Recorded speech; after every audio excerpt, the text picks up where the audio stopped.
Ingat tuan-puan, tambahkan tuan-puan punya bajet untuk dana simpanan supaya tuan-puan boleh gunakan untuk langsaikan hutang lebih awal dan juga untuk waktu kecemasan. Walaupun negara kita sudah merdeka lama, namun hari ini rakyatnya banyak dijajah secara cara baru iaitu berhutang. Jadi hutang ni adalah satu jajahan ataupun kaedah penjajahan yang baru menyebabkan rakyat kita ramai yang tak bebas.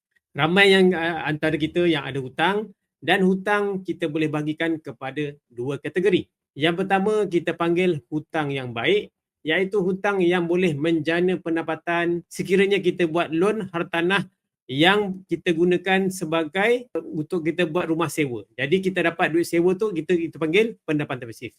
Lagi satu yang contoh yang paling mudah mungkin tuan-puan yang membuat hutang kereta untuk menjana pendapatan melalui bisnes Grab dan sebagainya. Jadi itu walaupun asalnya kita anggap ia hutang yang negatif atau hutang jahat, tetapi bila ada pendapatan yang masuk, ia menjana pendapatan dan kita anggap dia sebagai hutang yang baik.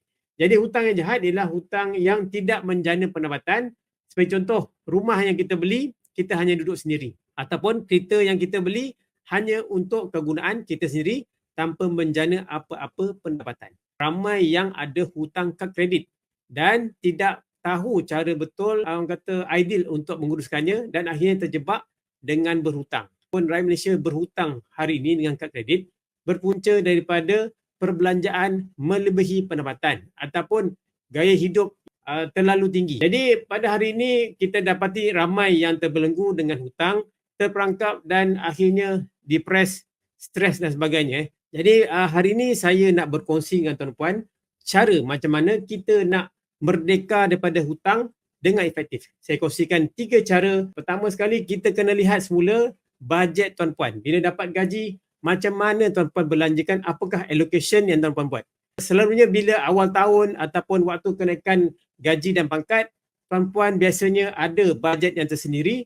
Normally kita akan lihat bajet 50, 30, 20. 50% kita belanja untuk perbelanjaan tetap atau asas seperti tuan-puan bayar sewa rumah, bayar bil utility, makan minum dan sebagainya. 30% ialah tuan-puan berbelanja untuk perkara yang berubah-ubah atau kurang penting. Sebagai contoh, untuk hiburan, pakaian, melancong dan sebagainya. Dan baki 20% tuan-puan gunakan untuk apa? Tabungan masa depan. Untuk peningkatan diri dari segi ilmu, untuk simpanan dan juga untuk pelaburan dan jangan lupa sebagai perlindungan dengan takaful atau insurans.